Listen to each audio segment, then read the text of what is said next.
It's been 250 years since the Declaration of Independence, and it's been 76 years since Guam's Organic Act. What would the founders of the United States think if they lived in Guam and they'd received Guam's Organic Act? I'm Eduardo Ortiz, and I'm from Right to Democracy. Wahusi Pulan. Today, I'm teaming up with Right to Democracy to look back at the Organic Act and examine it according to the same principles the United States is celebrating as foundational. After all, the 13 colonies condemn unilateral British rule and declare that governments derive their just powers from the consent of the governed.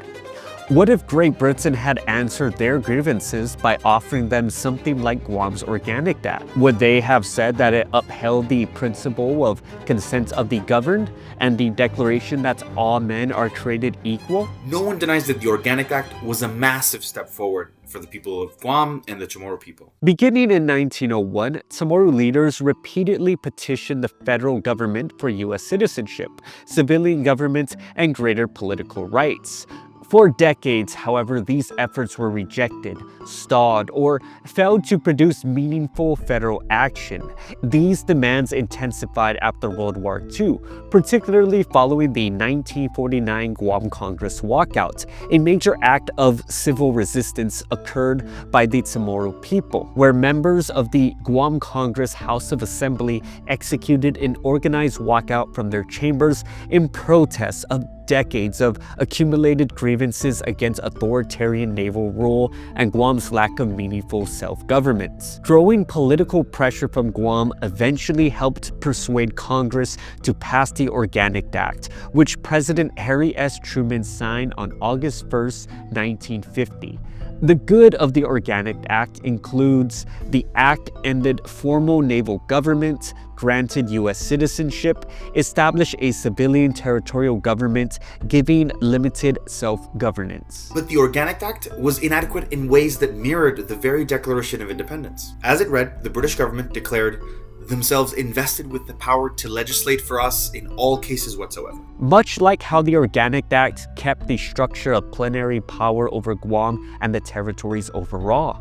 The declaration also said, referring to the king, "He has forbidden his governors to pass laws of immediate and pressing importance." The Organic Act's governance structure mirrored British royal colonies, with a local legislature with limited power, an appointed civilian governor, appointed by the president instead of the king. The judicial branch was nearly entirely under the federal courts, even in many local cases.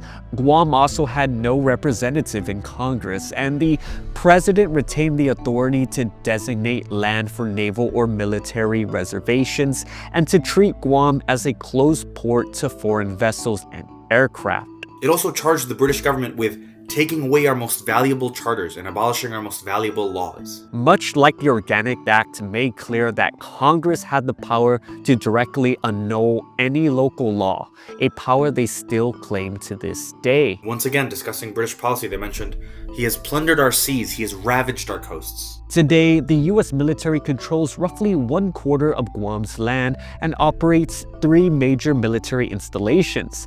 Decades of military activity and improper waste disposal practices have contaminated Guam's soil and water, with Ordot Landfill and Anderson Air Force Base designated as federal Superfund sites.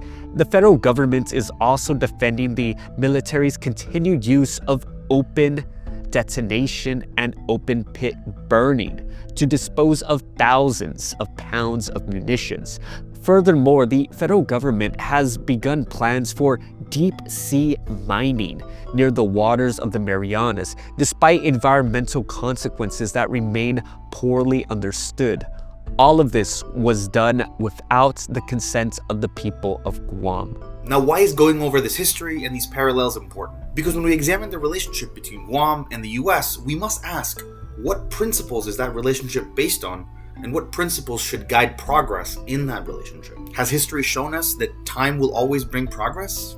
It's complicated. Because see, while other territories like the NMI and Puerto Rico have developed significant degrees of autonomy and local government, their autonomy has been curtailed and increasingly invalidated in recent years. For Guam, the people fought and fought to further their rights with the United States, which resulted in the ability to finally being authorized to elect their own governor in 1968, have a non-voting representative in Congress in 1972, approval to establish a local Supreme Court in 1984.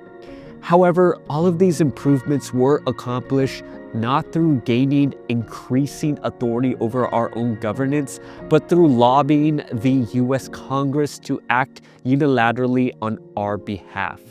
This underscores the root issue, that even progress in some areas doesn't change that the relationship is fundamentally lopsided in ways that seriously conflict with the principles of the 13 colonies enshrined in the Declaration of Independence 250 years ago. They were also on the other end of a lopsided relationship and made it clear that it was unacceptable because we are all created equal. Despite their hypocrisy and uneven application, the values in the Declaration of Independence make clear that just government derives its power from the consent of the governed. And if those values are to be celebrated in these anniversaries, then we should take their ideas seriously in the territories and in the United States. What new conversations may arise if we censor those values when examining territorial U.S. relationships? 250 years ago, the US founders rejected the idea that a government could be based on anything except consent of the governed. If all the people are truly created equal, then Guam deserves a political relationship founded not merely on consultation, but on the genuine consent of its people. The question is whether the United States is willing to apply its founding principles to the territories it governs. Guahu Sipulen. Sijus Mase, thank you for watching.